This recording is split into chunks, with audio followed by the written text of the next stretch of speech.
समीर,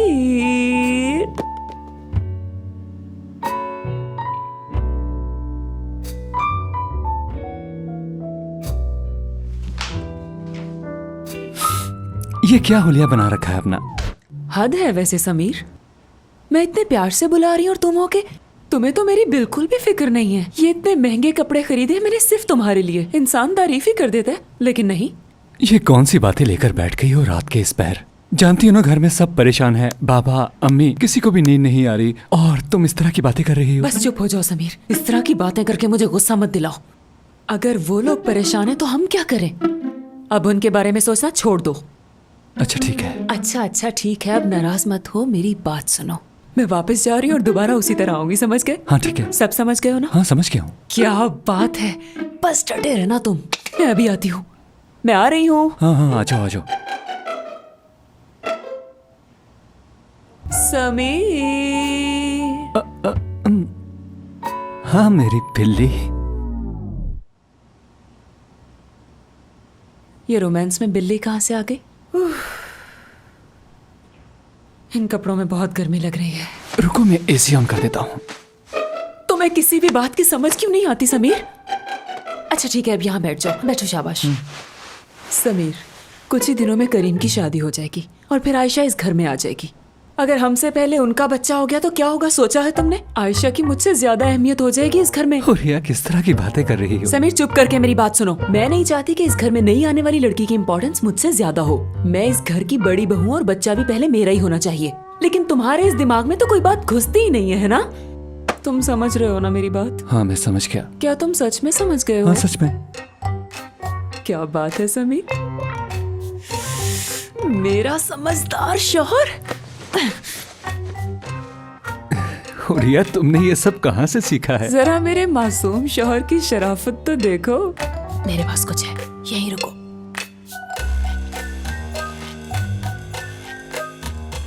ये क्या है?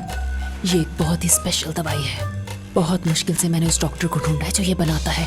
तुम्हें बस रोज इसका 1 चम्मच खाना। मैं ये नहीं खाऊंगा। क्या हो गया है? ये बहुत मजे का है। समीर, समीर, अगर ये खाने से कुछ उल्टा सीधा हो गया तो? कुछ नहीं होगा, भरोसा रखो। मुंह खोलो, शाबाश शाबाश।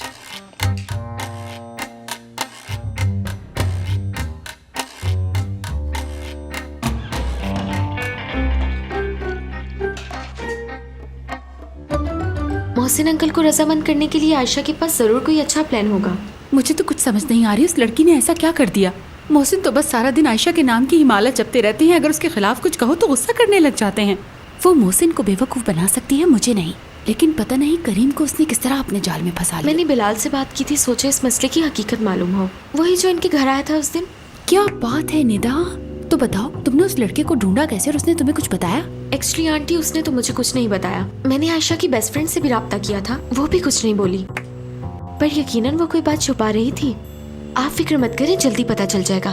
कितने चालाक है सब। कुछ तो ऐसा है जो तस्वीर के दूसरे रूप को छुपा रहे हैं हमसे। मैं आयशा को अच्छी तरह जानती हूँ, पैसे की खातिर ही वो ये सब कुछ कर रही है। मगर करीम का क्या मसला है? बेटा मैं तो खुद नहीं जानती कि करीम क्या कर रहा है। बहुत अरसा हो गया मुझे उससे बात किए हुए। वो क्या कर रहा है मुझे कुछ नहीं बताता। मैं तो करीम की जिंदगी से बिल्कुल अनजान हो गई हूँ। उस मासूम चेहरे के पीछे शैतान है। यकीनन उसने करीम को ब्लैकमेल किया होगा। लेकिन तुमने तो कमाल ही कर दिया, उस लड़के को ढूंढ निकाला। अगर वो लड़का हमें सारी बात बता दे तो फिर हम उस लड़की को बताएंगे कि हमसे टक्कर लेने का अंजाम क्या है। आंटी इस मामले को हल करने का एक रास्ता है मेरे पास। बताओ कैसे? कानूनी रास्ता अपनाते हैं। मैं अपने वकील से बात करती हूँ, उससे कहती हूँ कि बहुत ही मुश्किल मैरिज कॉन्ट्रैक्ट बनाए। एक ऐसा कॉन्ट्रैक्ट जिसमें करीम के लिए तो कोई मुश्किलात ना हो, लेकिन दूसरी पार्टी के लिए अजाब बन जाए वो। मैं समझ गई कि तुम क्या कहना चाह रही हो। यानी कि करीम उस लड़की से शादी कर ले और फिर जब चाहे उसे छोड़ दे, यही कहना चाह रही हो ना? तो मैं समझ गई। जी हाँ, ये मुमकिन तो है लेकिन इतना आसान नहीं जितना लगता है। इसमें क्या मुश्किल है? सब आसान ही है। मुझे बताओ क्या करना है, मैं हूँ ना यहाँ पे तुम्हारी मदद के लिए। हाँ, ये तभी मुमकिन है जब हम आयशा के मुंह पर चढ़े हुए मास्क को उतार सके, उसका असली चेहरा दुनिया को दिखा सके। इसी सूरत में हम कुछ कर सकेंगे, मगर ये काम बहुत ही मुश्किल है आंटी, क्योंकि करीम मुमकिन है उस कॉन्ट्रैक्ट पे साइन ही ना करे। उसे मनाना आपका काम है। मुझे बस आपकी इतनी फेवर चाहिए। मैं करवाऊंगी उससे साइन, ये तुम मुझ पे छोड़ दो। वैसे भी ये काम मेरे बाएं हाथ का खेल है। मैं उसे कहूंगी कि इस कॉन्ट्रैक्ट पे साइन करो या फिर मुझे भूल जाओ। देखना वो कर देगा साइन। यानी मैं अपने लॉयर से बात कर लूँ फिर? हाँ बिल्कुल। ओके, तो अब हम देखेंगे कि आयशा क्या करती है। अब देखना तुम निदा, ये शादी होने से मैं कैसे रोकती हूँ।